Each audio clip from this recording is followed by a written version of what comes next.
கொடுத்த ஒரு இன்டர்வியூ வந்து ரொம்ப முக்கியமானதாக நான் பார்க்குறேன். என்னன்னா, தன்னுடைய உயிருக்கு அச்சம் இருப்பதாகவும் தன்னை கொல்வதற்கு ஆட்களை ஏவி விடப்பட்டிருக்குது அப்படின்னு குற்றம் சாட்டுற விஷயம் வந்து நம்ம சாதாரணமாக எடுத்துக்கக்கூடாது. தமிழ்நாட்டில் இருக்கக்கூடிய காவல்துறை இதை வந்து தீவிரமாக விசாரிக்கணும்.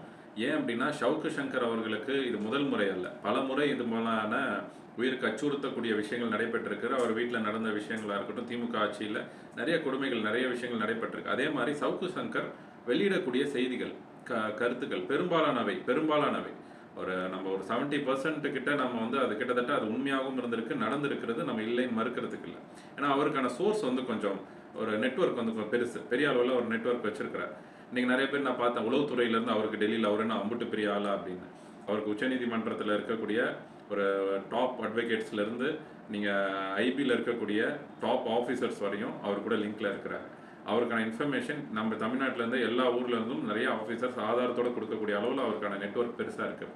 பத்திரிகையாளர்லேருந்து அரசு அலுவலகர் வரைக்கும், இங்கே ஹைகோர்ட் அட்வொகேட்லேருந்து சுப்ரீம் கோர்ட் அட்வொகேட் வரைக்கும் அவர் கூட லூப்பில் இருக்கிறார். நீங்கள் எந்த இன்டிமேஷன், எந்த இன்ஃபர்மேஷன் எடுக்கக்கூடிய வல்லமை உடையவர் அவர். அதனால் அவர் கொடுக்குற இன்ஃபர்மேஷன்லாம் சாதாரணமாகவும் கேலி கிண்டலமாக பார்க்குறோம் அப்படின்னா அது நம்மளுடைய தவறாக போயிடும். பெரும்பாலான இன்ஃபர்மேஷன் அவர் கொடுக்கறது உண்மையாக தான் இருக்கிறது. அதனால தான் சில விஷயங்களை நம்ம சீரியஸாக எடுத்துக்க வேண்டியது இருக்குது. அதனால் சவுக்கு சங்கர் சொல்லக்கூடிய இந்த குற்றச்சாட்டின் மீது நம்ம தமிழக அரசும் சரி, காவல்துறையும் சரி கொஞ்சம் கவனம் செலுத்தி அவருக்கு எந்த ஒரு ஆபத்தும் ஏற்படாத வகையில் நாம் காக்கணும். ஏன்னா இதெல்லாம் வந்து சாதாரணமாக எடுத்துக்கிட்டோம் அப்படின்னா, இது போல உண்மையை வெளிக்கொண்டு வரக்கூடியவர்கள், உண்மையை சொல்லக்கூடியவர்கள், சில கருத்துக்களை முன்வைக்கக்கூடியவர்களுக்கு ஒரு பாதுகாப்பின்மை இல்லாமல் போயிடும். அதை நம்ம அனுமதிக்க கூடாது.